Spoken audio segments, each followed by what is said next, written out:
দেখ আজকে হোলি, তুই আমাকে রং লাগিয়েছিস, আমি তোকে রং লাগিয়েছি, দুজনেই আমাদের হোলি খেলা হয়ে গেল। পাড়ার কোনো ছেলে এসে যদি তোকে রং লাগায় তুই সঙ্গে সঙ্গে না করবি। যদি তুই রং মেখেছিস লাথি মেরে ঘর থেকে বার করে দেবো। যদি আমাকে জোর করে রং লাগায়, তোর মুখ থেকে আমি সেলাই করে রেখেছি, আমাকে ডাকবি, আমি সঙ্গে সঙ্গে চলে আসবো। রং লাগালে তোকে কিন্তু আমি ঘর থেকে বিদায় করে দেবো। ঠিক আছে তো? ঠিক আছে, এবার যা ঘরকে যা। ওই চ হ্যাঁ ওই ওই বৌদিকে আগে আমি রং লাগাবো। না ভাই আমি লাগাবো। না বলছি তো বৌদিকে দেখ আমি লাগাবো দেখ। আচ্ছা আগে দাদাকে রং লাগাবো চ, তারপর বৌদিকে রং লাগাবো। আচ্ছা ঠিক আছে চ। দাদা দাদা বৌদি কোথা লাগাবো? মানে রং লাগাবো না, বৌদিকে রং লাগাতে হবে না, বৌদি অনেক রং মাখিয়ে দিয়েছি বৌদিকে। ও বৌদি এই, কি হয়েছে বলো?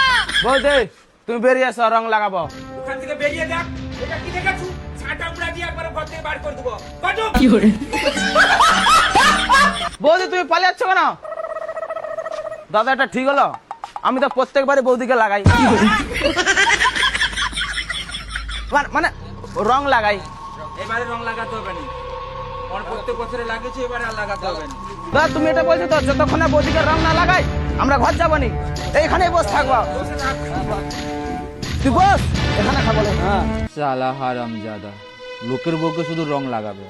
বিয়া করে দেখ, তারপরে বুঝবি। अच्छा हमको सिखा रिया है। সেই বৌদিকে রং লাগিয়ে সেই পাড়ায় বৌদিগুলোকে রং লাগাতে যাবো। হ্যাঁ হ্যাঁ সেই সেই বৌদিটাকে লাগাবো।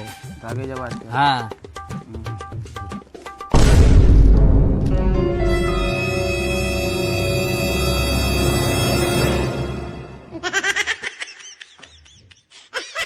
শালা মদ খেয়ে উল্টে গেছে। থাম, গরুগুলোকে একটু লেড়ে দিয়েছি।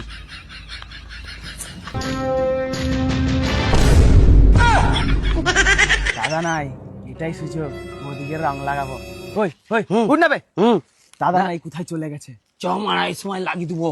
চ বৌদিকে আজ লাগাবো রং। চ চ বৌদি চ চ। শালা মানুষ না তুই জানোয়ার, হ্যাঁ? এটা রং লাগানোর জন্য তুই ভাগ্য বউটাকে বাথরুমে লুকিয়ে রেখেছিলাম বলে, হ্যাঁ? নাহলে এটা তো শেষ করে দিতে আমার বউটাকে আমার। এই করে তোরা বউটাকে খুঁজছিলি এইভাবে রং লাগাই বলে?